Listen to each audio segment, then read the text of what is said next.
तो आइए इस बेहतरीन लर्निंग जर्नी की शुरुआत करते हैं इस पहले चैप्टर से। Rich dad poor dad Robert Kiyosaki के अनुसार वे कहते हैं, मेरे दो डैडी थे, एक अमीर और दूसरे गरीब।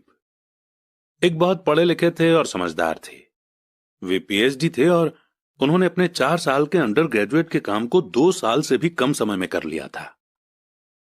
इसके बाद वे आगे पढ़ने के लिए Stanford university, university of Chicago और नॉर्थ वेस्टर्न यूनिवर्सिटी गए, और यह सब उन्होंने पूरी तरह से स्कॉलरशिप के सहारे ही किया। मेरे दूसरे डैडी 8th क्लास से आगे नहीं पढ़े थे। दोनों ही अपने करियर में सक्सेसफुल थे। दोनों ने जिंदगी भर मेहनत की थी। दोनों ने ही काफी पैसा कमाया था, पर उनमें से एक पूरी जिंदगी पैसे के लिए परेशान होता रहा। दूसरा हवाई के सबसे अमीर लोगों में से एक बन गया। एक के मरने पर उसके परिवार, चर्च और जरूरतमंद को करोड़ों की दौलत मिली। दूसरा अपने पीछे कर्ज छोड़कर मरा।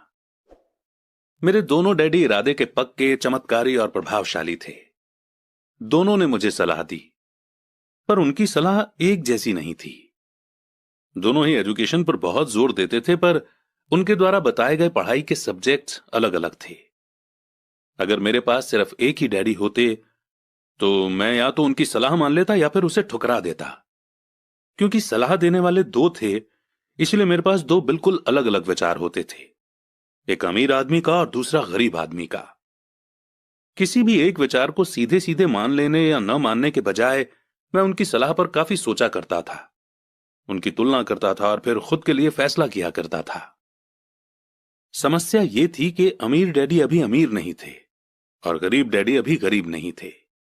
दोनों ही अपना करियर शुरू कर रहे थे और दोनों ही दौलत और परिवार के लिए मेहनत कर रहे थे, पर पैसे के बारे में दोनों के विचार और नजरिए एकदम अलग थे। एग्जाम्पल के तौर पर एक डैडी कहते थे कि पैसे का मोह ही सभी बुराइयों की जड़ है, जबकि दूसरे डैडी कहा करते थे पैसे की कमी ही सभी बुराइयों की जड़ है। जब मैं छोटा था तो मुझे दोनों डैडियों की अलग अलग सलाह से दिक्कत होती थी। एक अच्छा बच्चा होने के नाते मैं दोनों की बातें सुनना चाहता था। परेशानी यह थी कि दोनों एक जैसी बातें नहीं कहते थे। उनके विचारों में जमीन आसमान का फर्क था, खासकर पैसे के मामले में। मैं काफी लंबे समय तक यह सोचा करता कि उनमें से किसने क्या कहा और क्यों कहा और उसका नतीजा क्या होगा। मेरा बहुत सा समय सोच विचार में ही गुजर जाता था। मैं खुद से बार बार इस तरह के सवाल पूछा करता, उन्होंने ऐसा क्यों कहा? और फिर दूसरे डैडी की कही हुई बातों के बारे में भी इस तरह के सवाल पूछता। काश मैं ये बोल सकता कि हां वे बिल्कुल सही हैं, मैं उनकी बातों से पूरी तरह से सहमत हूं, या ये कहकर मैं सीधे उनकी बात ठुकरा सकता था, बुढ़े को यह नहीं पता कि वो क्या कह रहा है। अब क्योंकि दोनों ही मुझे प्यारे थे, इसलिए मुझे खुद के लिए सोचने पर मजबूर होना पड़ा। इस तरह सोचना मेरी आदत बन गई, जो आगे चलकर मेरे लिए बहुत फायदेमंद साबित हुई। अगर मैं एक ही तरह से सोच पाता तो यह मेरे लिए इतना फायदेमंद नहीं होता। पैसों का सब्जेक्ट स्कूल में नहीं बल्कि घर पर पढ़ाया जाता है। शायद इसीलिए अमीर लोग और ज्यादा अमीर होते जाते हैं, जबकि गरीब और ज्यादा गरीब होते जाते हैं, और मिडिल क्लास कर्ज में डूबा रहता है। हम में से ज्यादातर लोग पैसे के बारे में अपने माता पिता से सीखते हैं। कोई गरीब पिता अपने बच्चों को पैसे के बारे में क्या सिखा सकता है? वो सिर्फ इतना ही कह सकता है कि स्कूल जाओ और मेहनत से पढ़ो। हो सकता है वो बच्चा अच्छे नंबरों से कॉलेज की पढ़ाई पूरी कर ले, फिर भी पैसे के मामले में उसकी मानसिकता और उसके सोचने का ढंग एक गरीब आदमी जैसा ही बना रहेगा। ये सब उसने तब सीखा था जब वो छोटा बच्चा था। पैसों का टॉपिक स्कूलों में नहीं पढ़ाया जाता। स्कूलों में एकेडमिक और प्रोफेशनल स्किल्स पर जोर दिया जाता है, न कि पैसों से जुड़े स्किल पर। इससे यह साफ हो जाता है कि जिन स्मार्ट बैंकर्स, डॉक्टर्स और अकाउंटेंट्स के स्कूल में अच्छे नंबर आते हैं, वे जिंदगी भर पैसे के लिए संघर्ष क्यों करते हैं। हमारे देश पर जो भारी कर्ज लदा हुआ है, वो भी काफी हद तक उन बेहद पढ़े लिखे राजनेताओं और गवर्नमेंट ऑफिसर्स के कारण हुआ है, जो इकोनॉमिक पॉलिसी बनाते हैं। और मजे की बात यह है कि वो पैसों के बारे में बहुत कम जानते हैं। मैं अक्सर नई सदी में आने वाली समस्याओं के बारे में सोचता हूं। तब क्या होगा जब हमारे पास ऐसे करोड़ों लोग होंगे जिन्हें फाइनेंशियल और मेडिकल हेल्प की जरूरत होगी। पैसों से जुड़ी मदद के लिए या तो वे अपने परिवारों पर या फिर गवर्नमेंट पर निर्भर होंगे। क्या होगा जब मेडिकेयर और सोशल सिक्योरिटी के पास का पैसा खत्म हो जाएगा? किस तरह कोई देश तरक्की कर पाएगा अगर पैसे के बारे में पढ़ाई की जिम्मेदारी माता पिता के ऊपर छोड़ दी जाएगी, जिनमें से ज्यादातर गरीब हैं या गरीब होंगे? क्योंकि मेरे पास दो प्रभावशाली डैडी थे, इसलिए मैंने दोनों से ही सीखा। मुझे दोनों की सलाह पर सोचना पड़ता था। इस तरह से सोचते सोचते मैंने यह भी जान लिया कि किसी इंसान के विचार उसकी जिंदगी पर कितना जबरदस्त असर डाल सकते हैं। एग्जाम्पल के तौर पर एक डैडी को यह कहने की आदत थी, मैं इसे नहीं खरीद सकता। दूसरे डैडी इन शब्दों के इस्तेमाल से चिढ़ते थे। वे जोर देकर कहा करते थे कि मुझे इसके बजाय यह कहना चाहिए कि मैं इसे कैसे खरीद सकता हूं। पहला सेंटेंस नेगेटिव है और दूसरा सवाल उठाने वाला। तो पहले में बात खत्म हो जाती है और दूसरे में आप सोचने के लिए मजबूर हो जाते हैं। मेरे जल्द ही अमीर बनने वाले डैडी ने मुझे समझाया कि जब हम कहते हैं कि मैं इसे नहीं खरीद सकता, तो हमारा दिमाग काम करना बंद कर देता है। इसके बजाय जब हम ये सवाल पूछते हैं कि मैं इसे कैसे खरीद सकता हूं, तो हमारा दिमाग काम करने लगता है। उनका यह मतलब नहीं था कि आपका जिस चीज पर दिल आ जाए उसे खरीद ही लें। वे लगभग दीवानगी की हद तक अपने दिमाग को कसरत करवाना चाहते थे, क्योंकि उनके ख्याल से दिमाग दुनिया का सबसे ताकतवर कंप्यूटर है। मेरा दिमाग हर रोज तेज होता जाता है क्योंकि मैं इसकी कसरत करता रहता हूं। यह जितना तेज होता जाता है, मैं इसकी मदद से उतना ही ज्यादा पैसा कमा सकता हूं। उनका मानना था कि यह कहना कि मैं इसे नहीं खरीद सकता दिमागी आलस की पहचान है। हालांकि दोनों ही डैडी अपने काम में कड़ी मेहनत करते थे, पर मैंने देखा कि पैसे के मामले में एक डैडी की आदत यह थी कि वे अपने दिमाग को सुला देते थे और दूसरे डैडी अपने दिमाग की लगातार कसरत करवाते रहते थे। और इसका लॉन्ग टर्म नतीजा यह हुआ कि एक डैडी फाइनेंशियल रूप से बहुत अमीर होते चले गए, जबकि दूसरे डैडी लगातार कमजोर होते गए। इसे इस तरह से समझें कि एक इंसान हर रोज एक्सरसाइज करने के लिए जिम जाता है, जबकि दूसरा इंसान अपने सोफे पर बैठकर टीवी देखता रहता है। शरीर की सही एक्सरसाइज से आप ज्यादा हेल्दी हो सकते हैं और दिमाग की सही एक्सरसाइज से आप ज्यादा अमीर हो सकते हैं। आलस से सेहत और पैसा दोनों का नुकसान होता है। मेरे दोनों डैडियों की मेंटालिटी में जमीन आसमान का फर्क था। पुअर डैडी की सोच थी कि अमीरों को ज्यादा टैक्स देना चाहिए ताकि बेचारे गरीबों को ज्यादा फायदा मिल सके, जबकि अमीर डैडी कहते थे कि टैक्स उन लोगों को सजा देता है जो कुछ प्रोड्यूस करते हैं और उन लोगों को इनाम देता है जो प्रोड्यूस नहीं करते। पुअर डैडी सिखाते थे कि मेहनत से पढ़ो ताकि तुम्हें किसी अच्छी कंपनी में जॉब मिल जाए, जबकि अमीर डैडी की सीख ये थी कि मेहनत से पढ़ो ताकि तुम्हें किसी अच्छी कंपनी को खरीदने का मौका मिल जाए। पुअर डैडी कहते थे, मैं इसलिए अमीर नहीं हूं क्योंकि मुझे तुम बच्चों को पालना पड़ता है। अमीर डैडी कहते थे, मुझे इसलिए अमीर बनना है क्योंकि मुझे तुम बच्चों को अच्छे से पालना है। अमीर डैडी डिनर के टेबल पर पैसे और बिजनेस के बारे में बात करने के लिए हमेशा एनकरेज करते थे। पुअर डैडी खाना खाते समय पैसों की बातें करने के लिए मना करते थे। पुअर डैडी का कहना था, जहां पैसे का सवाल हो सुरक्षित कदम उठाओ, रिस्क मत उठाओ। अमीर डैडी का कहना था, रिस्क का सामना करना सीखो। एक का मानना था, हमारा घर ही हमारा सबसे बड़ा इन्वेस्टमेंट और हमारी सबसे बड़ी प्रॉपर्टी है। दूसरे का मानना था, मेरा घर मेरी जिम्मेदारी है, और अगर आपका घर आपकी नजरों में आपका सबसे बड़ा इन्वेस्टमेंट है तो आप गलत हैं। दोनों ही डैडी अपने बिल समय पर चुकाते थे, पर उनमें से एक सबसे पहले अपने बिल चुकाते जबकि दूसरे सबसे आखिर में। एक डैडी का यह मानना था कि कंपनी या गवर्नमेंट को आपका ध्यान रखना चाहिए और आपकी जरूरतों को पूरा करना चाहिए। वे हमेशा सैलरी में बढ़ोतरी, रिटायरमेंट प्लान, मेडिकल बेनिफिट, बीमारी की छुट्टी, छुट्टियों के दिन और बाकी फैसिलिटी के बारे में चिंतित रहते थे। वे अपने दो चाचाओं से बहुत प्रभावित थे जो आर्मी में चले गए थे, और 20 साल के एक्टिव जीवन के बाद उन्होंने अपने रिटायरमेंट और जीवन भर के आराम का इंतजाम कर लिया था। वे मेडिकल बेनिफिट के विचार को पसंद करते थे और आर्मी द्वारा अपने रिटायर्ड एम्प्लॉयज को दी जा रही सुविधाओं की भी तारीफ करते थे। उन्हें यूनिवर्सिटी का टेन्योर सिस्टम भी काफी पसंद था। कई बार जॉब से आजीवन मिल रही सुरक्षा और जॉब के फायदे जॉब से ज्यादा इंपॉर्टेंट हो जाते हैं।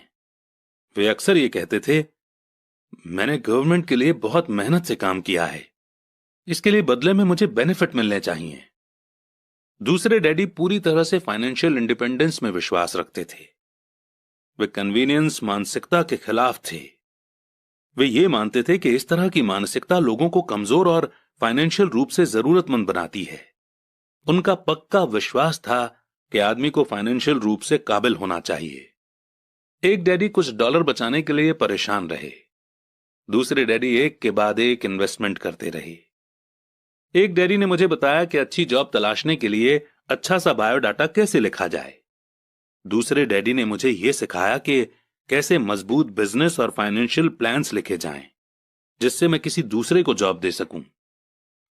दो प्रभावशाली डैडियों के साथ रहने के कारण मुझे एनालाइज करने का मौका मिला कि उनके विचारों का उनके जीवन पर कितना असर हो रहा है। मैंने पाया कि दरअसल लोग अपने विचारों से ही अपने जीवन को दिशा देते हैं। एग्जाम्पल के तौर पर मेरे गरीब डैडी हमेशा कहा करते थे, मैं कभी अमीर नहीं बन पाऊंगा, और उनकी यह भविष्यवाणी सही साबित हुई। दूसरी तरफ मेरे अमीर डैडी हमेशा खुद को अमीर समझते थे। वे इस तरह की बातें करते थे, मैं अमीर हूं और अमीर लोग ऐसा नहीं करते। एक बड़े फाइनेंशियल झटके के बाद जब वे दिवालिया होने के कगार पर थे, तब भी वे खुद को अमीर आदमी ही कहते रहे। वे अपने सपोर्ट में यह कहते थे कि गरीब ना होने और पैसे ना होने में फर्क होता है। पैसे पास में ना होना एक टेम्पररी कंडीशन है, जबकि गरीबी परमानेंट है। मेरे गरीब डैडी यह भी कहते थे कि मेरी पैसे में कोई रुचि नहीं है, या पैसा इंपॉर्टेंट नहीं है। मेरे अमीर डैडी हमेशा कहा करते थे कि पैसे में बहुत ताकत है। हो सकता है कि हमारे विचारों की ताकत को कभी मापा न जा सके, या फिर उन्हें पूरी तरह से समझा न जा सके। फिर भी बचपन में ही मैं ये समझ गया था कि हमें अपने विचारों पर ध्यान देना चाहिए, और अपने एक्सप्रेशंस पर भी।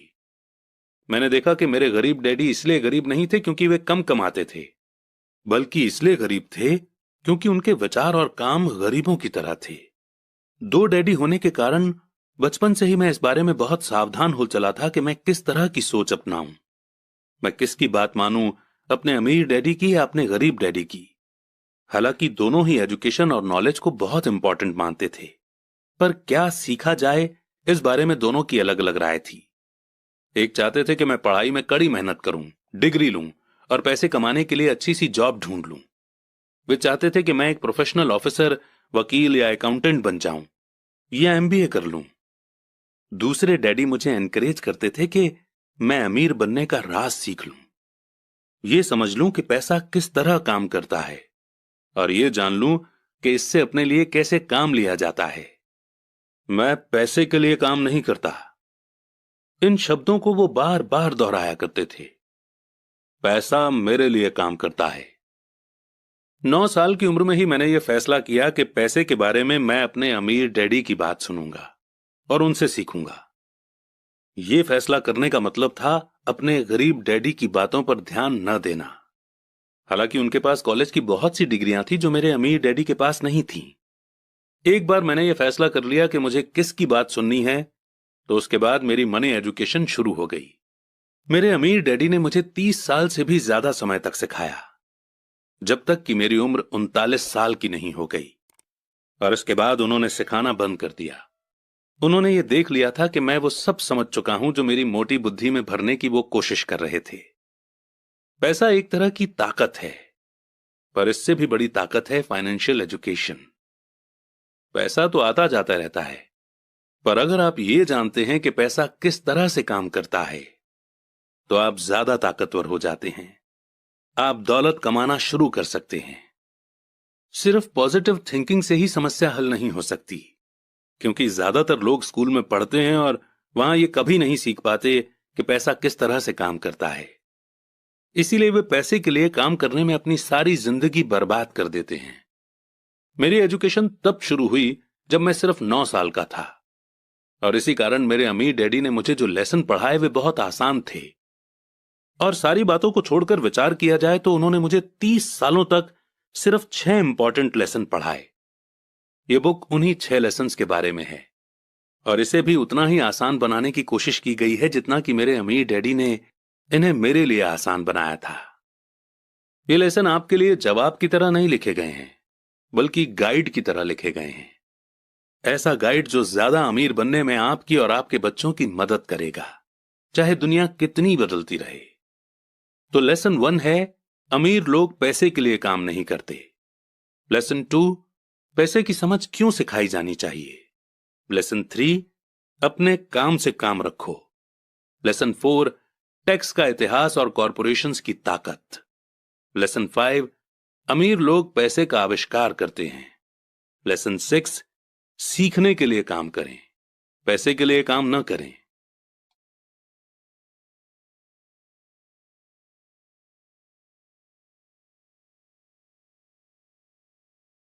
शुरुआत करते हैं चैप्टर 2 की, जिसमें हम सीखेंगे लेसन 1, अमीर लोग पैसे के लिए काम नहीं करते।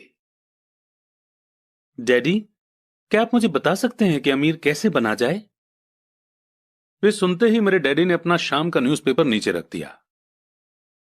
बेटे, तुम अमीर क्यों बनना चाहते हो? क्योंकि आज जिमी की मम्मी अपनी नई महंगी कार में आई और वो लोग पिकनिक पर अपने सी साइड वाले घर पर जा रहे थे। जिमी अपने साथ साथ अपने 3 दोस्तों को ले गया, पर माइक और मुझे नहीं ले गया। उसने हमसे ये कहा कि वो हमें इसलिए नहीं ले जाएगा क्योंकि हम लोग गरीब बच्चे थे।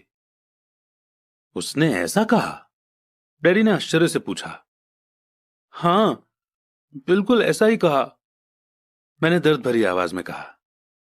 डैडी ने अपना सिर हिलाया, नाक तक चश्मे को चढ़ाया और फिर न्यूज़पेपर पढ़ने लगे। मैं उनके जवाब का इंतजार करता रहा। यह 1956 की बात है, तब मैं 9 साल का था। किस्मत की बात थी कि मैं उसी पब्लिक स्कूल में जाता था जिसमें अमीर लोगों के बच्चे पढ़ते थे। हम शुगर प्लांटेशन के एरिया में रहते थे। प्लांटेशन के मैनेजर और उस एरिया के बाकी अमीर लोग जैसे डॉक्टर, बिजनेसमैन और बैंकर अपने बच्चों को 1st क्लास से 6th क्लास तक इसी स्कूल में भेजते थे। 6th क्लास के बाद बच्चों को प्राइवेट स्कूलों में भेजा जाता था। अगर मेरा परिवार सड़क के दूसरी साइड पर रह रहा होता तो मुझे अलग तरह के स्कूल में भेजा जाता, जहां मेरे जैसे परिवारों के बच्चे पढ़ते थे। 6th क्लास के बाद इन बच्चों की तरह मैंने भी पब्लिक इंटरमीडिएट और हाई स्कूल किया होता, क्योंकि उनकी ही तरह मेरे लिए भी प्राइवेट स्कूल में जाना पॉसिबल नहीं था। मेरे डैडी ने आखिर न्यूज़पेपर को रख दिया। मुझे पता था कि वे क्या सोच रहे थे। उन्होंने धीमे से शुरुआत की। अगर तुम अमीर बनना चाहते हो तो तुम्हें पैसे बनाना सीखना चाहिए। मैं पैसे बनाना किस तरह सीख सकता हूं? अपने दिमाग के इस्तेमाल से, उन्होंने मुस्कुराते हुए कहा, जिसका असली मतलब यह था कि बस मैं तुम्हें इतना ही बता सकता हूं, या मैं इसका जवाब नहीं जानता, इसलिए मुझे तंग मत करो। एक पार्टनरशिप हुई। अगली सुबह मैंने अपने सबसे अच्छे दोस्त माइक को अपने डैडी की बातें बताईं। जहां तक मुझे याद है, उस स्कूल में माइक और मैं 2 ही गरीब बच्चे थे। माइक भी मेरी ही तरह का था, क्योंकि वो भी किस्मत की वजह से ही उस स्कूल में था। ऐसा लगता था जैसे किसी ने कस्बे में स्कूलों की सरहदें तय कर दी थीं, और इसी कारण हम लोग अमीर बच्चों के स्कूल में पढ़ रहे थे। सच कहा जाए तो हम लोग गरीब नहीं थे, पर हमें ऐसा लगता था, क्योंकि बाकी सभी बच्चों के पास नए बेसबॉल ग्लव्स, नई साइकिल और हर चीज होती थी, और हर चीज नई होती थी, और हमारे पास सब पुरानी। मम्मी और डैडी ने हमें जरूरत की सभी चीजें दी थीं, जैसे खाना, घर, कपड़े, लेकिन इससे ज्यादा कुछ नहीं। मेरे डैडी कहा करते थे कि अगर तुम्हें कोई चीज चाहिए तो उसके लिए काम करो। हमें बहुत सी चीजें चाहिए थीं, लेकिन 9 साल के बच्चों के करने के लिए ज्यादा काम मौजूद नहीं थे। माइक ने पूछा, तो पैसा कमाने के लिए हमें क्या करना चाहिए? मैं नहीं जानता, मैंने कहा, लेकिन क्या तुम इस काम में मेरे पार्टनर बनना चाहोगे? वो राजी हो गया, और उस शनिवार की सुबह माइक मेरा पहला बिजनेस पार्टनर बन गया। हम दोनों पूरी सुबह यही सोचते रहे कि पैसा किस तरह कमाया जाए। कभी कभार हम उन बेफिक्र बच्चों के बारे में बात करते रहे जो जिमी के सी साइड वाले घर पर मजे कर रहे होंगे। इससे थोड़ी चोट पहुंचती थी, पर यह चोट अच्छी थी, क्योंकि इसने हमें यह सोचने के लिए मोटिवेट किया कि पैसा कैसे कमाया जाए। और आखिरकार उस दोपहर को हमारे दिमाग में बिजली कौंध गई। यह एक ऐसा आइडिया था जो माइक ने किसी साइंस की किताब में पढ़ा था। एक्साइटेड होकर हमने अपने हाथ मिलाए, क्योंकि हमारे पास अब एक बिजनेस था। अगले कुछ हफ्तों तक मैं और माइक आसपास के इलाकों में भाग दौड़ करते रहे। हम दरवाजों पर दस्तक देते थे और पड़ोसियों से कहते थे कि वे अपने इस्तेमाल किए हुए टूथपेस्ट ट्यूब हमारे लिए रख लें। हैरत से हमें देखते हुए ज्यादातर लोगों ने मुस्कुराकर हमारी बात मान ली। कुछ ने हमसे पूछा कि हमें टूथपेस्ट ट्यूब क्यों चाहिए। इसके जवाब में हमने कहा कि हम आपको ये नहीं बता सकते, ये एक बिजनेस सीक्रेट है। हफ्ते गुजरते गए और मेरी मां बहुत दुखी हो गई। अपने रॉ मटेरियल को इकट्ठा करने के लिए हमने जो जगह चुनी थी वो उनकी वॉशिंग मशीन के ठीक पास में थी, एक ब्राउन कार्डबोर्ड के डिब्बे में जिसमें कभी केचप की बोतलें रखी रहती थीं। आज वहां पर हमारी और पड़ोसियों के टूथपेस्ट की इस्तेमाल की हुई ट्यूब्स पड़ी थीं। आखिर एक दिन मां के सब्र का बांध टूट गया। पड़ोसियों के मुड़े तुड़े और इस्तेमाल किए हुए टूथपेस्ट ट्यूब्स को देखते देखते वो ऊब गई थीं। उन्होंने पूछा, तुम लोग क्या कर रहे हो? और मैं ये नहीं सुनना चाहती कि एक बिजनेस सीक्रेट है। इस कचरे को साफ कर दो या मैं इसे उठाकर बाहर फेंक देती हूं। माइक और मैंने उनके हाथ पैर जोड़े और उन्हें यह बताया कि जल्दी ही हमारा काफी रॉ मटेरियल जमा हो जाएगा और फिर हम प्रोडक्शन शुरू कर देंगे। हमने उन्हें बताया कि हम कुछ पड़ोसियों का इंतजार कर रहे थे ताकि वे अपने टूथपेस्ट के ट्यूब खत्म कर लें। मां ने हमें 1 हफ्ते की मोहलत और दे दी। प्रोडक्शन शुरू होने की तारीख करीब आ गई थी। प्रेशर बढ़ चुका था। हमारे वेयरहाउस के मालिक यानी मेरी मां ने हमारी पहली पार्टनरशिप कंपनी को जगह खाली करने का नोटिस थमा दिया था। अब माइक का काम यह था कि वो पड़ोसियों को अपने टूथपेस्ट जल्दी खत्म करने के लिए कहे और साथ में यह भी कह दे कि दांत के डॉक्टर्स ने कहा है कि दिन में कई बार ब्रश करना चाहिए।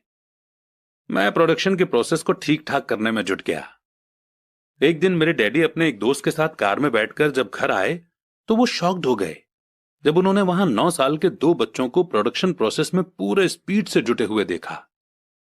हर जगह बारीक सफेद पाउडर बिखरा हुआ था। एक लंबी मेज पर स्कूल से लाए गए दूध के छोटे कार्टन थे और हमारे परिवार की ग्रिल लाल दहकते कोयलों के साथ मैक्सिमम हीट पर जल रही थी। डैडी सावधानी से चलकर हमारे करीब आए क्योंकि हमारे प्रोडक्शन प्रोसेस ने उनके घर पर कब्जा कर लिया था, इसलिए उन्हें कार बाहर ही खड़ी करनी पड़ी। और जब वे और उनके दोस्त पास आए तो उन्होंने कोयलों के ऊपर रखा एक स्टील का बर्तन देखा जिसमें टूथपेस्ट के ट्यूब पिघल रहे थे। अब आप सोचेंगे कि टूथपेस्ट ट्यूब्स को हम क्यों पिघला रहे थे। एक्चुअली उन दिनों टूथपेस्ट प्लास्टिक के ट्यूब्स में नहीं आते थे। ट्यूब शीशे यानी कि लीड के बने होते थे। एक बार पेंट जल जाने पर हम ट्यूब्स को स्टील के बर्तन में डाल देते थे ताकि वो पिघलकर लिक्विड फॉर्म में आ सकें। इस पिघले हुए लीड को हम छोटे छोटे छेद वाले दूध के कार्टन्स में डाल रहे थे। दूध के इन कार्टनों में प्लास्टर ऑफ पेरिस भरा था। हर तरफ फैला सफेद पाउडर प्लास्टर ही था जिसमें हमने पानी मिलाया था। जल्दबाजी में मैंने उसके बैग को गिरा दिया था और पूरी जमीन ऐसे लग रही थी जैसे वहां अभी अभी बर्फ का तूफान आया हो। दूध के कार्टन बाहरी बक्से थे जिसके अंदर प्लास्टर ऑफ पेरिस के सांचे यानी कि मोल्ड थे। मेरे डैडी और उनके दोस्त हमें देखते रहे और हम पिघले हुए लीड को प्लास्टर ऑफ पेरिस के क्यूब के ऊपर छोटे से छेद में डालते रहे। संभल कर, मेरे डैडी ने कहा। मैंने बिना सिर उठाए हामी भर दी। आखिरकार जब शीशे को डालने का काम खत्म हो गया तो मैंने स्टील के बर्तन को नीचे रख दिया और फिर अपने डैडी की तरफ देखकर मुस्कुराया।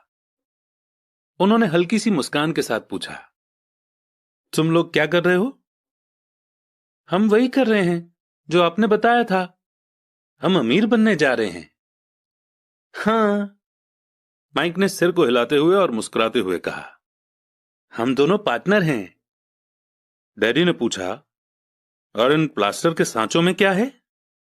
देखिए, इसमें एक बहुत अच्छी चीज है। छोटे हथौड़े से मैंने सील को ठोका जिससे बाहरी खोल टूट गया। सावधानी से मैंने ऊपर के आधे प्लास्टर को हटाया और जिंक का एक सिक्का बाहर गिर गया। हे भगवान, तो तुम लोग जिंक के सिक्के बना रहे थे? मेरे डैडी ने कहा। बिल्कुल सही, माइक ने कहा। हम वही कर रहे थे जैसा आपने हमसे कहा था। हम पैसा बना रहे थे। मेरे डैडी के दोस्त जोर से हंसने लगे। मेरे डैडी भी मुस्कुराए और उन्होंने अपना सिर हिलाया। उनके सामने आग और टूथपेस्ट की ट्यूब्स के बक्से के साथ सफेद धूल में लिपटे हुए 2 बच्चे खड़े थे जो इस कान से उस कान तक खुलकर मुस्कुरा रहे थे। उन्होंने हमसे कहा कि हम सब कुछ छोड़कर उनके साथ चलें। और घर के सामने वाली सीढ़ी पर बैठी। मुस्कुराते हुए उन्होंने हमें जालसाजी यानी कि फेक या फ्रॉजरी शब्द का मतलब समझाया। कहने का मतलब यह है कि जो सिक्के हैं वो सिर्फ गवर्नमेंट यानी कि सरकार बना सकती है, न कि एक आम इंसान। अगर एक आम इंसान सिक्के बनाता है तो उसे जेल भी हो सकती है। हमारे सपने टूट गए थे। तो आपका मतलब यह है कि यह इलीगल है? माइक ने कांपती हुई आवाज में पूछा। इतने में डैडी के दोस्त ने कहा, छोड़ो भी, हो सकता है कि बच्चे अपने पैदाइशी टैलेंट को डेवलप कर रहे हों। मेरे डैडी उन्हें घूरते रहे। हां, यह इलीगल है, डैडी ने नरमी से कहा, पर तुम लोगों ने यह साबित कर दिया है कि तुम में बहुत ज्यादा क्रिएटिविटी और ओरिजिनल आइडिया हैं। इसी तरह आगे बढ़ते रहो, मुझे तुम पर गर्व है। निराश होकर माइक और मैं तकरीबन 20 मिनट तक चुपचाप अपना सिर पकड़कर बैठे रहे। इसके बाद हमने सारा घर साफ करना शुरू किया। पहले ही दिन हमारा बिजनेस चौपट हो गया था। पाउडर साफ करते हुए मैंने माइक की ओर देखा और कहा, मुझे लगता है जिमी और उसके दोस्त ठीक कहते हैं, हम सचमुच गरीब हैं। जब मैंने ये कहा तब डैडी बस जाने ही वाले थे। उन्होंने कहा, बच्चों, तुम गरीब तभी कहलाओगे जब तुम लोग हार मान लोगे। सबसे इंपॉर्टेंट चीज यह है कि तुमने कुछ किया। ज्यादातर लोग सिर्फ अमीर बनने के बारे में बातें करते रहते हैं और उसके सपने देखते रहते हैं। तुमने कुछ किया है, मुझे तुम दोनों पर गर्व है। मैं एक बार फिर से यही कहूंगा, आगे बढ़ते चलो, हार मत मानो। माइक और मैं खामोश खड़े रहे। ये शब्द सुनने में अच्छे थे, पर हमें यह नहीं पता था कि हमें क्या करना चाहिए। तो ऐसा क्यों है डैडी कि आप अमीर नहीं हैं? मैंने पूछा। क्योंकि मैंने एक स्कूल टीचर बनने का फैसला किया था। स्कूल के टीचर अमीर बनने के बारे में नहीं सोचते, हम सिर्फ पढ़ाना पसंद करते हैं। काश कि मैं तुम लोगों की मदद कर सकता, पर हकीकत में मैं ये नहीं जानता कि दौलत कैसे कमाई जाती है। माइक और मैं पलटे और अपने सफाई अभियान में जुट गए। डैडी ने कहा, हां, अगर तुम लोग ये सीखना ही चाहते हो कि अमीर कैसे बना जाता है तो मुझसे मत पूछो। माइक, तुम अपने डैडी से यह सवाल पूछो। मेरे डैडी? माइक ने हैरानी से कहा। हां, तुम्हारे डैडी।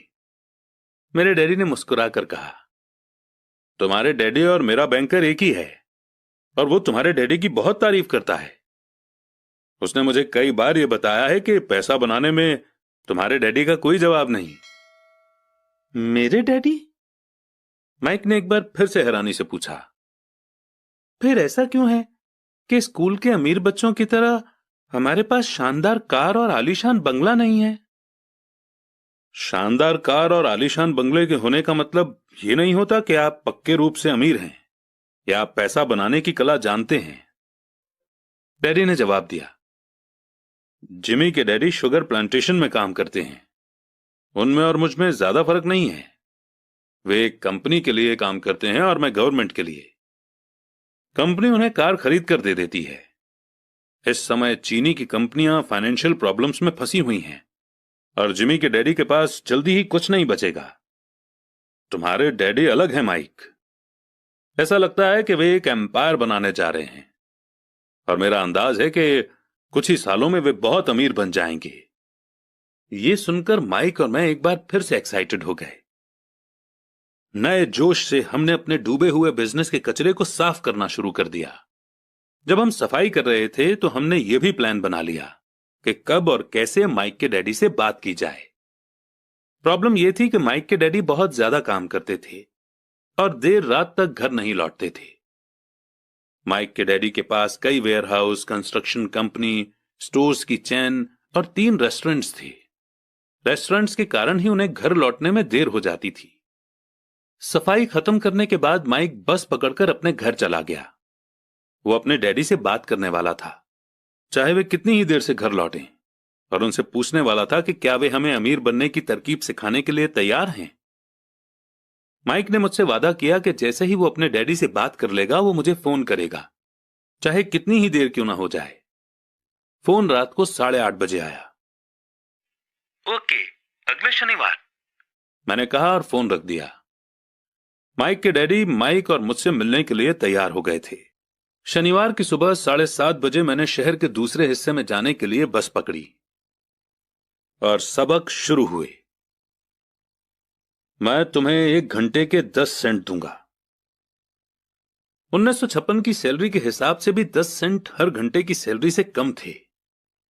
माइकल और मैं सुबह 8 बजे उसके डैडी से मिले। वे पहले से ही बिजी थे और उनके पास 1 घंटे से भी ज्यादा का काम मौजूद था। जब मैं उनके साधारण छोटे और साफ घर के सामने पहुंचा तो मैंने देखा कि उनका कंस्ट्रक्शन सुपरवाइजर अपने पिकअप ट्रक में वहां से जा रहे थे। माइक मुझे दरवाजे पर ही मिल गया।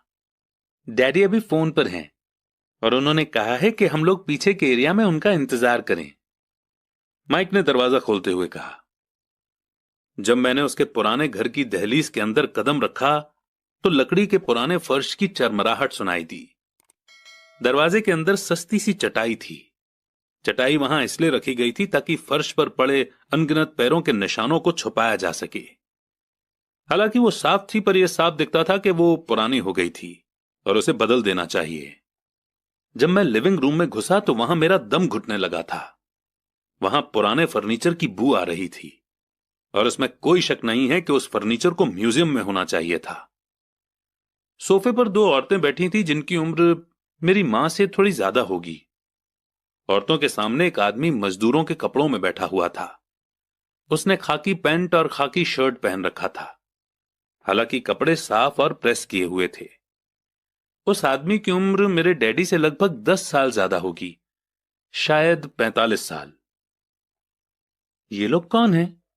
मैंने पूछा। अरे ये लोग डैडी के लिए काम करते हैं। बूढ़ा आदमी उनके वेयर हाउसों को संभालता है और औरतें रेस्टोरेंट की मैनेजर हैं। और तुमने उस कंस्ट्रक्शन सुपरवाइजर को तो देखा ही होगा जो यहां से 50 मील दूर एक सड़क के प्रोजेक्ट पर काम कर रहा है। उनका दूसरा सुपरवाइजर जो बहुत से घर बना रहा है वो तुम्हारे आने के पहले ही जा चुका है। क्या ऐसा हमेशा ही होता है? मैंने पूछा। हमेशा तो नहीं, पर अक्सर ऐसा ही होता है, माइक ने कहा और मेरे पास अपनी कुर्सी खींचते हुए वो मुस्कुराया। मैंने उनसे पूछा था कि क्या वे हमें पैसा बनाना सिखाएंगे? माइक ने मुझे बताया। अच्छा, और उन्होंने इसका क्या जवाब दिया? मैंने एक्साइटेड होकर पूछा। पहले तो उनके चेहरे पर हंसी आई, फिर कुछ सोचकर उन्होंने कहा कि वे हमारे सामने एक ऑफर रखेंगे। अच्छा, मैंने कहा और अपनी कुर्सी की पीठ दीवार से टिका ली। मैं वहां कुर्सी के पिछले 2 पैरों के सहारे टिका बैठा रहा। माइक ने भी ऐसा ही किया। क्या तुम्हें पता है वो कौन सा ऑफर देने वाले हैं? मैंने पूछा। नहीं, पर हमें जल्दी ही इसका पता चल जाएगा। अचानक माइक के डैडी उस पुराने दरवाजे से घुसकर उस कमरे में दाखिल हुए जहां हम बैठे हुए थे। माइक और मैं अपने पैरों पर कूद गए, आदर के कारण नहीं बल्कि इसलिए कि हम चौंक गए थे। तो बच्चों, तैयार? माइक के डैडी ने एक कुर्सी हमारे पास खिसकाते हुए पूछा। हमने अपने सिर हिलाए और अपनी कुर्सियों को दीवार के पास से खींचकर उनके सामने रख लिया। वे एक लंबे चौड़े शरीर के मालिक थे, लगभग 6 फीट ऊंचे और वजन करीब 90 किलो होगा। मेरे डैडी इससे ऊंचे थे, लगभग इसी वजन के, और माइक के डैडी से 5 साल बड़े। वे लगभग एक जैसे ही थे, हालांकि दोनों एक ही प्रजाति के नहीं थे। हो सकता है कि उनकी एनर्जी एक सी हो। माइक का कहना है कि तुम पैसा कमाना सीखना चाहते हो। क्या यह सही है रॉबर्ट? मैंने तुरंत सहमति में अपना सिर हिलाया। हालांकि मुझे थोड़ा सा डर भी लग रहा था। उनके शब्दों और मुस्कुराहट के पीछे बहुत ताकत थी। अच्छा, ये रहा मेरा ऑफर। मैं तुम्हें सिखाऊंगा, लेकिन मैं ऐसा क्लासरूम के स्टाइल में नहीं करूंगा। अगर तुम मेरे लिए काम करोगे तो उसके बदले में तो मैं तुम्हें सिखाऊंगा, और तुम मेरे लिए काम नहीं करोगे तो मैं तुम्हें नहीं सिखाऊंगा। अगर तुम काम करते हो तो मैं तुम्हें ज्यादा तेजी से सिखा सकता हूं, और अगर तुम सिर्फ बैठकर मेरी बातें सुनते हो जैसा कि तुम लोग स्कूल में करते हो तो इससे मेरा समय बर्बाद होगा। ये मेरा ऑफर है। इसे या तो मान लो या फिर वापस लौट जाओ। क्या मैं पहले आपसे एक सवाल कर सकता हूं? मैंने पूछा। नहीं, इसे या तो मान लो या फिर वापस लौट जाओ। मेरे पास बर्बाद करने के लिए फालतू समय नहीं है। अभी ढेर सारा काम पड़ा हुआ है। अगर तुम में तुरंत फैसला करने की क्षमता नहीं है तो तुम कभी पैसे कमाना नहीं सीख पाओगे। मौके आते हैं और चले जाते हैं, इसीलिए तुरंत फैसला लेने की एबिलिटी एक इंपॉर्टेंट स्किल है। तुमने जैसा चाहा था वैसा एक मौका तुम्हारे सामने मौजूद है। अगले 10 सेकंड में या तो पढ़ाई शुरू हो जाएगी या फिर यह हमेशा के लिए खत्म हो जाएगी। माइक के डैडी ने चिढ़ाने वाली मुस्कुराहट के साथ कहा। मंजूर, मैंने कहा। मंजूर, माइक ने कहा। बहुत बढ़िया। 10 मिनट में मिसेस मार्टिन आ जाएंगी। उनसे बातें करने के बाद मैं तुम्हें उनके साथ भेज दूंगा और तुम लोगों का काम शुरू हो जाएगा। मैं तुम्हें हर घंटे के 10 सेंट दूंगा और तुम हर शनिवार 3 घंटे काम करोगे। पर आज तो मेरा सॉफ्टबॉल का मैच है, मैंने कहा। माइक के डैडी ने अपनी आवाज को धीमा पर कड़क करके कहा, या तो मान लो या फिर वापस लौट जाओ। मान लिया, मैंने जवाब दिया। सॉफ्टबॉल खेलने के बजाय काम करने और सीखने का ऑप्शन चुनने में ही समझदारी थी। शनिवार की खुशनुमा सुबह 9 बजे माइक और मैं मिसेस मार्टिन के साथ काम कर रहे थे।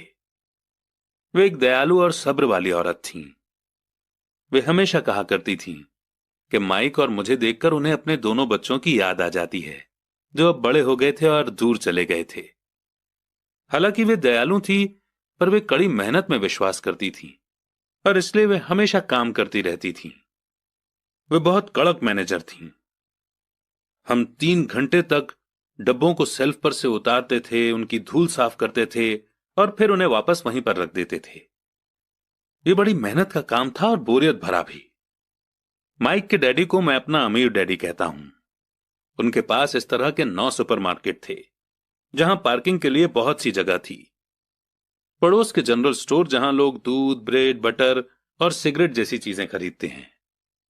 समस्या यह थी कि हवाई में एयर कंडीशनिंग नहीं थी और गर्मी के कारण स्टोर्स अपना दरवाजा बंद नहीं कर सकते थे। स्टोर के दोनों ओर दरवाजों को पूरा खुला रखा जाता था ताकि सड़क और पार्किंग की जगह सामने दिखती रहे। जब भी कोई कार पार्किंग में आती थी तो उसके साथ धूल का गुबार भी आता था जो स्टोर में घुसकर डिब्बों पर जम जाता था। इसीलिए हम लोगों की नौकरी तभी तक चलती जब तक कि एयर कंडीशनिंग नहीं हो जाती, क्योंकि उसके बाद दुकान के डिब्बों में धूल नहीं जमती और ना ही हमें उन्हें साफ करने के लिए नौकरी पर रखा जा सकता था। 3 हफ्तों तक माइक और मैं मिसेस मार्टिन के पास जाकर 3 घंटे तक काम करते रहे। दोपहर तक हमारा काम खत्म हो जाता था और वो हम में से हर एक के हाथ में 3 छोटे सिक्के डाल देती थी। उस समय 50 के दशक में भी 9 साल की उम्र में 30 सेंट कमाने में कोई खास खुशी नहीं होती थी। तब कॉमिक्स की कीमत 10 सेंट हुआ करती थी, इसीलिए मैं अपनी कमाई को कॉमिक्स पर खर्च कर देता था और घर लौट जाता था। चौथे हफ्ते के बुधवार तक मैंने काम छोड़ने का मन बना लिया था। मैं सिर्फ इसलिए काम करने को तैयार हुआ था क्योंकि मैं माइक के डैडी से पैसा कमाना सीखना चाहता था। इसलिए मैं 10 सेंट हर घंटे की गुलामी कर रहा था। और सबसे बड़ी बात तो यह थी कि उस पहले शनिवार के बाद से मैंने माइक के डैडी को देखा तक नहीं था।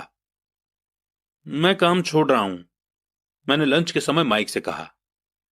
स्कूल लंच बड़ा निराशा से भरा हुआ था। स्कूल भी बोरिंग था और अब तो मेरे पास शनिवार भी नहीं थे जिनका मैं इंतजार कर सकूं। पर 30 सेंट के कारण मुझे धक्का पहुंचा था। इस बार माइक मुस्कुराया। तुम किस बात पर हंस रहे हो? मैंने गुस्से और चिढ़ते हुए पूछा। डैडी ने कहा था कि ऐसा ही होगा। उन्होंने कहा था कि जब तुम काम छोड़ने का फैसला कर लो तब वे तुमसे मिलना चाहेंगे। क्या? मैंने गुस्से में पूछा। क्या वो मेरे बोर हो जाने का इंतजार कर रहे थे? कुछ कुछ, माइक ने कहा। मेरे डैडी जरा अलग किस्म के हैं। उनका सिखाने का तरीका तुम्हारे डैडी के पढ़ाने के तरीके से बिल्कुल अलग है। तुम्हारे मम्मी डैडी बहुत बातें करते हैं, दूसरी तरफ मेरे डैडी बहुत कम बोलते हैं। तुम सिर्फ इस शनिवार तक इंतजार कर लो, मैं उन्हें बता दूंगा कि तुमने काम छोड़ने का फैसला कर लिया है। इसका मतलब यह है कि मेरे साथ नाटक खेला गया है? नहीं, ऐसा नहीं हुआ है। पर शायद हो सकता है। डैडी शनिवार को इसके बारे में समझाएंगे। शनिवार को लाइन में लगकर इंतजार करते हुए मैं उनका सामना करने के लिए तैयार था। यहां तक कि मेरे असली डैडी भी उनसे नाराज थे। मेरे असली डैडी, जिन्हें मैं गरीब डैडी कहता हूं, ये मानते थे कि अमीर डैडी चाइल्ड लेबर कानून को तोड़ रहे थे और इस पूरे मामले की जांच होनी चाहिए। मेरे पढ़े लिखे गरीब डैडी ने मुझसे यह कहा कि मैं सही सैलरी मांगूं, हर घंटे के कम से कम 25 सेंट। मेरे गरीब डैडी ने मुझसे कहा कि अगर मेरी सैलरी नहीं बढ़ती तो मुझे तुरंत जॉब छोड़ देनी चाहिए, और वैसे भी तुम्हें उस घटिया काम की कोई जरूरत नहीं है, मेरे गरीब डैडी ने झल्लाकर कहा। शनिवार को सुबह 8 बजे मैं एक बार फिर माइक के घर उसी पुराने दरवाजे से अंदर घुस रहा था। कुर्सी पर बैठो और लाइन में इंतजार करो, माइक के डैडी ने मेरे घुसते ही कहा। फिर वे अंदर जाकर अपने छोटे से ऑफिस में बैठ गए जो बेडरूम के पास था। मैंने कमरे में चारों तरफ देखा पर मुझे माइक नहीं दिखा। अजीब सा महसूस करते हुए मैं उन्हीं दोनों औरतों के बगल में बैठ गया जो मुझे 4 हफ्ते पहले वहीं पर मिली थी। वे मुस्कुराईं और सोफे पर थोड़ी सी खिसक गईं ताकि मैं भी बैठ सकूं। 45 मिनट गुजर गए थे और मैं उबल रहा था। दोनों औरतें उनसे मिलकर तकरीबन 30 मिनट पहले वहां से जा चुकी थीं। एक बूढ़ा सा आदमी वहां 20 मिनट तक बैठा और फिर वो भी चला गया। घर खाली था और हवाई में खुशनुमा सुबह को मैं सीलन भरे अंधेरे लिविंग रूम में बैठा हुआ था और इस बात का इंतजार कर रहा था कि एक लालची और बच्चों का शोषण करने वाला आदमी मुझसे बातें करे। मैं सुन सकता था कि वो फोन पर बातें कर रहे थे, ऑफिस में इधर उधर के काम कर रहे थे और मुझे नजरअंदाज कर रहे थे। मेरी इच्छा तो यह हो रही थी कि मैं उस घमंडी आदमी से बिना मिले ही घर लौट जाऊं, पर किसी वजह से मैं रुक गया। आखिर 15 मिनट के बाद ठीक 9 बजे अमीर डैडी अपने ऑफिस से बाहर निकले। बिना कुछ कहे उन्होंने हाथ से मुझे इशारा किया कि मैं उनके ऑफिस में आ जाऊं। अमीर डैडी ने अपनी ऑफिस कुर्सी पर बैठते हुए कहा, या तो तुम्हारी सैलरी बढ़ाई जाए या तुम काम छोड़ रहे हो, है ना? हां, डील के मुताबिक आप अपनी शर्त पूरी नहीं कर रहे हैं, मैंने लगभग आंसुओं से भीगी हुई आवाज में कहा। 9 साल के बच्चे के लिए एक बड़े आदमी का सामना करना बहुत ज्यादा डरावना था। आपने कहा था कि अगर मैं आपके लिए काम करूंगा तो मुझे आप पैसा कमाना सिखाएंगे। अपनी तरफ से मैंने आपके लिए काम किया है, मैंने कड़ी मेहनत की है। इस काम के लिए मैंने अपने बेसबॉल गेम की भी कुर्बानी दी है और अब आप अपने वादे से मुकर रहे हैं। आपने मुझे कुछ भी नहीं सिखाया है। आप धोखेबाज हैं, जैसा शहर के सभी लोग कहते हैं। आप लालची हैं, आप सिर्फ पैसा कमाना चाहते हैं और अपने एम्प्लॉयज का बिल्कुल ध्यान नहीं रखते। आपने मुझे इतनी देर तक बाहर बिठाए रखा और मेरी जरा भी इज्जत नहीं की। मैं एक छोटा सा बच्चा हूं और आपको मेरे साथ इससे बेहतर बर्ताव करना चाहिए था। अमीर डैडी अपनी कुर्सी पर पीछे झुक गए। अपने हाथों को ठुड्डी तक लाकर उन्होंने मुझे घूरा। ऐसा लग रहा था जैसे वो मुझे एनालाइज कर रहे थे। बुरा नहीं है। 1 महीने से भी कम समय में तुम वही भाषा बोल रहे हो जो मेरे ज्यादातर एम्प्लॉय बोलते हैं। क्या? मैंने पूछा। मैं समझ नहीं पा रहा था कि वे क्या कह रहे थे और इसलिए मैंने अपना दुखड़ा रोना चालू रखा। मुझे लगता था कि आप अपने वादे पर कायम रहेंगे और मुझे कुछ सिखाएंगे। इसके बजाय आप तो मुझ पर अत्याचार करना चाहते हैं। यह तो जुल्म है, सरासर जुल्म। मैं तुम्हें सिखा तो रहा हूं, अमीर डैडी ने धीमी आवाज में कहा। आपने मुझे क्या सिखाया है? कुछ भी नहीं। एक बार मैं चंद सिक्कों में काम करने के लिए तैयार हो गया, उसके बाद तो आपने मुझसे बात तक नहीं की। 10 सेंट हर घंटे के लिए। मैं आपकी शिकायत गवर्नमेंट से करूंगा। हमारे देश में भी चाइल्ड लेबर कानून है। आप तो जानते ही हैं कि मेरे डैडी गवर्नमेंट के लिए काम करते हैं। शाबाश, अब तुम उन ज्यादातर लोगों की भाषा बोल रहे हो जो कभी मेरे लिए काम करते थे। वे लोग या तो जिन्हें मैंने नौकरी से निकाल दिया है या जिन्होंने खुद मेरी नौकरी छोड़ दी है। तो इस बारे में आपको क्या कहना है? और मुझे यह लग रहा था कि कम उम्र के बावजूद मैं बहादुरी से बातें कर रहा था। आपने मुझसे झूठ बोला। मैंने आपके लिए काम किया और आपने अपना वादा पूरा नहीं किया। आपने मुझे कुछ भी नहीं सिखाया। कौन कहता है कि मैंने तुम्हें कुछ नहीं सिखाया है? मेरे अमीर डैडी ने शांति से कहा। मैंने 3 हफ्ते तक काम किया और इस बीच आपने सिखाना तो दूर रहा, मुझसे कभी बात तक नहीं की। क्या सिखाने का मतलब सिर्फ भाषण या बातचीत ही होता है? और क्या? इस तरह से वो तुम्हें स्कूल में सिखाते हैं, पर जिंदगी तुम्हें इस तरह नहीं सिखाती। और मेरा मानना यह है कि जिंदगी सबसे बढ़िया टीचर होती है। ज्यादातर वक्त जिंदगी आपसे बातें नहीं करती, ये एक तरह से आपको धक्का देती है। हर धक्के के जरिए जिंदगी आपसे कहती है, जाग जाओ, मैं तुम्हें कुछ सिखाना चाहती हूं। यह आदमी कैसी बेसिर पैर की बातें कर रहा है, मैंने अपने आप से पूछा। जिंदगी अगर मुझे धक्का देती है तो इसका मतलब कि जिंदगी मुझसे बातें करती है। अब मैं जान चुका था कि मुझे यह काम तुरंत छोड़ देना चाहिए। मैं किसी ऐसे आदमी से बातें कर रहा था जो पागल था और जिसे ताले में बंद रखे जाने की जरूरत थी। अगर तुम जिंदगी के सबक सीखते हो तो इससे तुम्हें बहुत फायदा होगा। अगर तुम ऐसा नहीं करते हो तो जिंदगी तुम्हें लगातार धक्के देती रहेगी। लोग 2 चीजें करते हैं। कुछ लोग जिंदगी के धक्कों को सहन करते चले जाते हैं, बाकी लोग गुस्सा हो जाते हैं। वो बाकी लोगों से गुस्सा होने लगते हैं, जैसे कि अपने बॉस से, अपने काम से, अपनी पत्नी या पति से। वो ये नहीं जानते कि जिंदगी उन्हें धक्का दे रही है। मैं नहीं जानता था कि वो किस बारे में बात कर रहे थे। जिंदगी हम सबको धक्के मारती है। कुछ लोग हार मान लेते हैं, बाकी के लोग लड़ते हैं।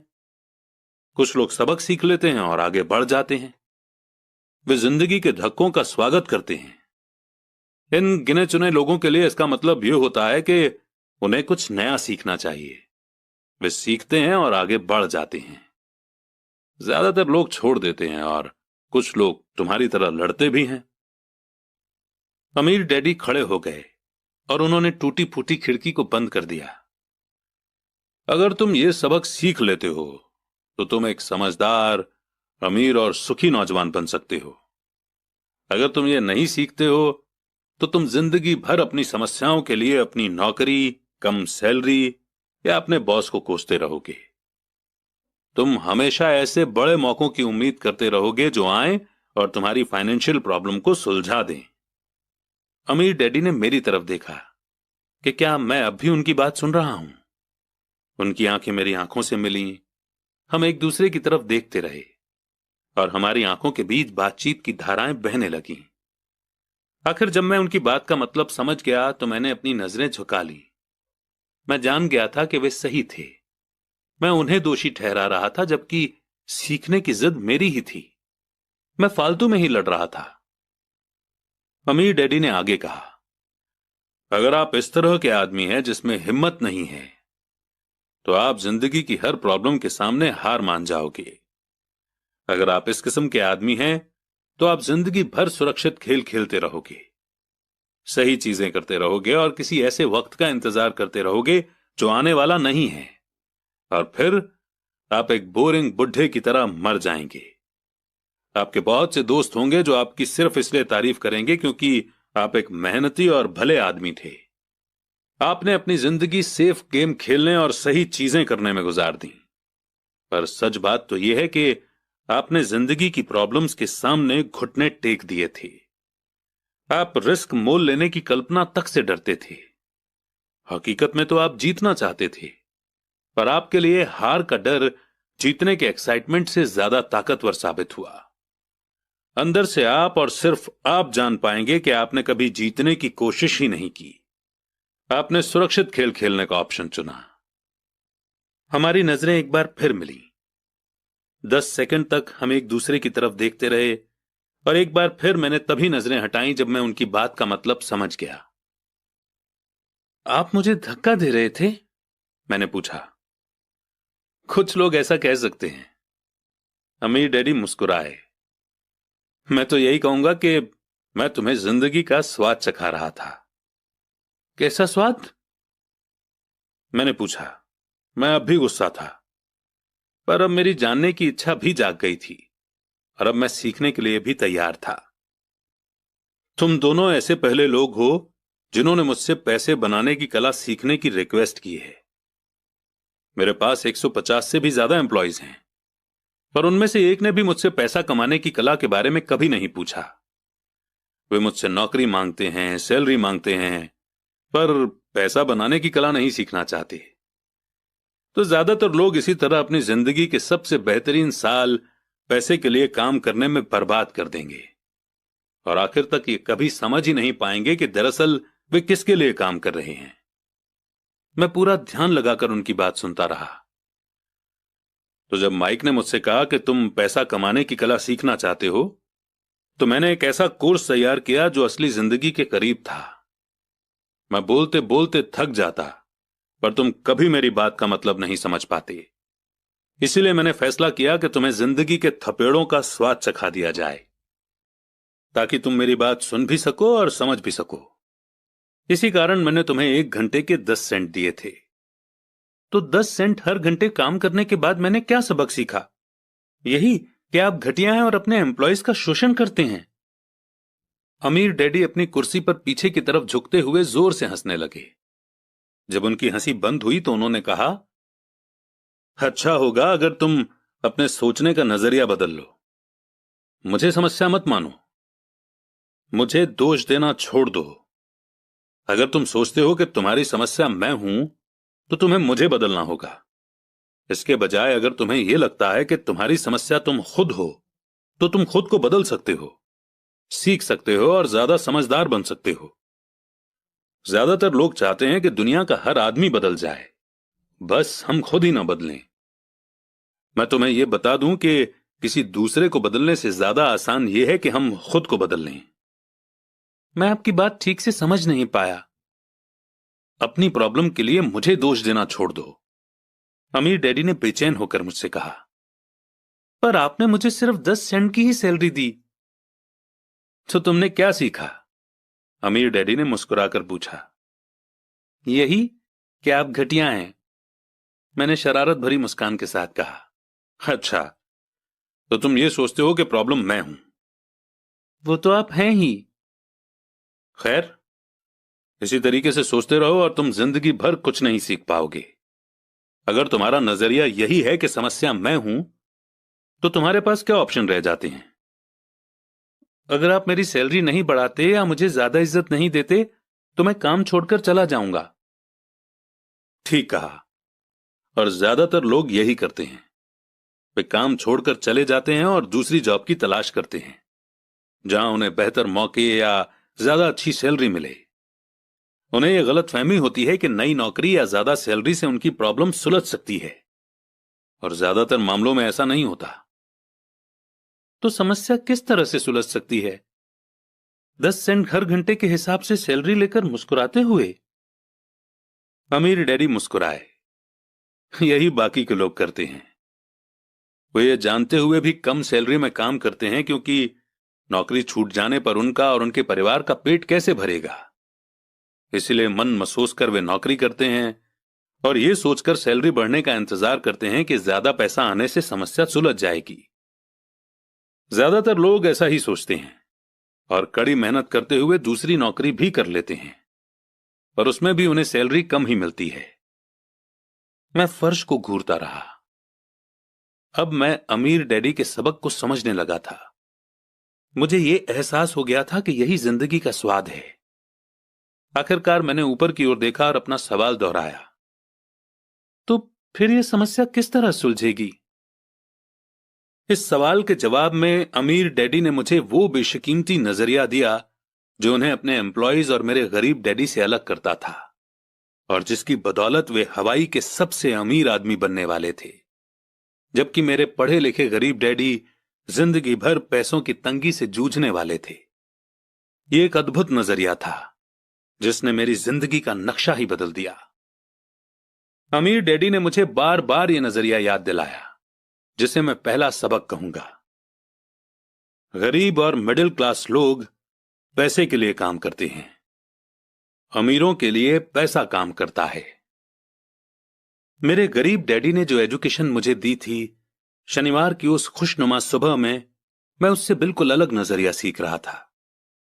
9 साल की उम्र में मैं ये समझ गया था कि दोनों ही डैडी चाहते थे कि मैं सीखूं। दोनों ही डैडी मुझे पढ़ने के लिए मोटिवेट करते थे।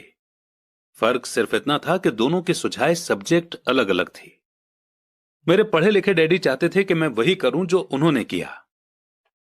बेटे, मैं चाहता हूं कि तुम मेहनत से पढ़ो, अच्छे नंबर लाओ ताकि तुम्हें किसी बड़ी कंपनी में स्टेबल जॉब मिल सके। और ये अच्छी तरह देख लो कि इसमें बहुत सारे दूसरे फायदे हों। मेरे अमीर डैडी चाहते थे कि सबक मुझे जीवन भर उनके मार्गदर्शन में सीखना था, न कि किसी